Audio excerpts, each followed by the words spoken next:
Assalamu alaikum wa rahmatullahi wa barakatuh. Welcome back to Tajweed Express and refresh your iman with Shifa Simab.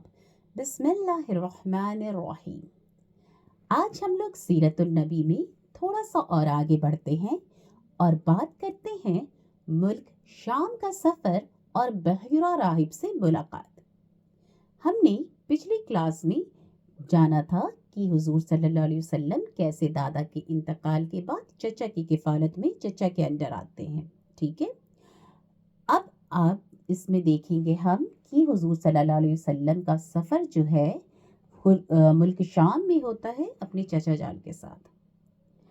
जब आप सल्लल्लाहु अलैहि वसल्लम की उम्र 12 इयर्स की थी, यानी 12 साल के थे, और कहा जाता है कि मजीद 2 महीने 10 दिन हुए थे। 12 साल 2 महीने 10 दिन। तो अबू तालिब ने तिजारत के लिए यानी बिजनेस के लिए मुल्क शाम जाने का इरादा किया। आपको इनकी जुदाई बहुत गुजरी, क्योंकि जब उस ज़माने में मुल्क शाम जाना है ना, ट्रैवल करना था, और आजकल के ज़माने की तरह तो था नहीं कि जैसे कार्स हैं यूं गए और फिर या प्लेन है ना, कि बिज़नेस करके तुरंत हम लौट आ रहे हैं। वहाँ जब जाना था मतलब तो बहुत काफ़ी दिन लगते थे, मंथ्स लग जाते थे आने जाने में।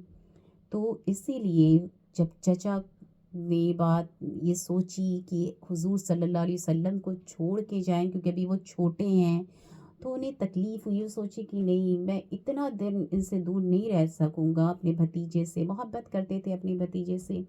तो इसीलिए उन्होंने क्या किया, वो भी बहुत मुतासिर हुए और अपने साथ ले लिया। फिर उनकी जुदाई से वो मुतासिर हुए थे और अपने साथ ले गए वो। जब काफिला ने मुल्क शाम की हुदूद में पहुंचकर शहर बुशरा, कहाँ, शहर बुशरा के करीब पड़ाव डाला, मीन्स रुके। शहर, किस शहर की बात हो रही है? शहर बुशरा, मुल्क शाम में शहर बुशरा। ओके, तो वहाँ बहीरा, बहीरा नाम का ईसाई राहिब, एक राहिब रहता था वहीं पर, जो क्रिश्चियनिटी से बिलोंग करता था। नाम क्या था उसका? बहीरा। ठीक है, एक बहीरा राहिब का, ईसाइयों का एक बड़ा राहिब अपने गिरजे से निकलकर, ठीक है, अपने चर्च से निकल कर के पास आया और काफिले के दरमियान से गुजरकर नबी सल्लल्लाहु अलैहि वसल्लम के पास पहुंचा और आपका हाथ पकड़कर कहने लगा, यह दुनिया के सरदार हैं, परवरदिगार आलम के रसूल हैं, अल्लाह इन्हें रहमतुल आलिम बनाकर भेजेंगे। लोगों ने कहा, आपको यह कैसे मालूम? इसने कहा, तुम लोग जब घाटी से इधर जाहिर हुए तो कोई पत्थर या दरख्त ऐसा ना था जो सजदे के लिए झुक ना गया हो, और यह दोनों चीजें नबी के अलावा किसी और को सजदा नहीं करती। कौन कौन सी चीज? पत्थर और दरख्त। फिर मैं इन्हें महर नबूवत से भी पहचानता हूँ, जो जो कंधे के नीचे नरम हड्डी के पास सेब की तरह है, और हम इन्हें अपनी किताबों में भी पाते हैं। मीन्स हुजूर सल्लल्लाहु अलैहि वसल्लम के आने के पहले ही उनकी किताब में, ईसाइयों की जो किताब थी उनमें पहले ही आ चुका था कि एक नबी इस दौर में आएंगे।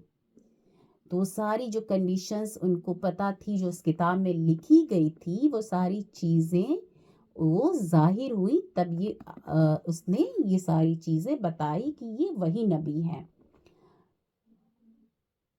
फिर उसने काफिले का ज़ियाफ़त किया और अबू तालिब से कहा, फिर देखा और कहा, इनको वापस कर दे, मुल्क शाम ना ले जाइए, क्योंकि यहूदी और रोमियो से खतरा है। किससे खतरा है?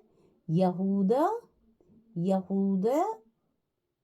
और रोमियो से। इस पर अबू तालिब ने आपको मक्का पहुंचा दिया। जी, तो ये था मुल्क शाम का सफ़र। मेरी कोशिश है कि हम छोटी-छोटी तजल्लियात नबूवत से हम याद करें इस चीज़ को, ताकि हम सीरतुन नबी को, हुज़ूर सल्लल्लाहु अलैहि वसल्लम की जो सीरत है उसको हम बहुत अच्छे से हमेशा के लिए मेमोराइज़ कर सकें, ताकि हम दूसरों से भी बात बता सकें, और इंशाअल्लाह उसको हम वो सारी चीज़ें जो हम सीरतुन नबी में जानेंगे, सिर्फ़ जानेंगे नहीं, सुनेंगे नहीं अपने प्यारे नबी सल्लल्लाहु अलैहि वसल्लम के बारे में, बल्कि अमल में भी लाएँगे। उनकी प्यारी-प्यारी चीज़ें जो उन्होंने की, ये सारी चीज़ें इंशाअल्लाह हम अमल में भी लाएँगे, ठीक है? नेक्स्ट क्लास में मुलाकात होगी। अस्सलाम वालेकुम व रहमतुल्लाहि व बरकातहू।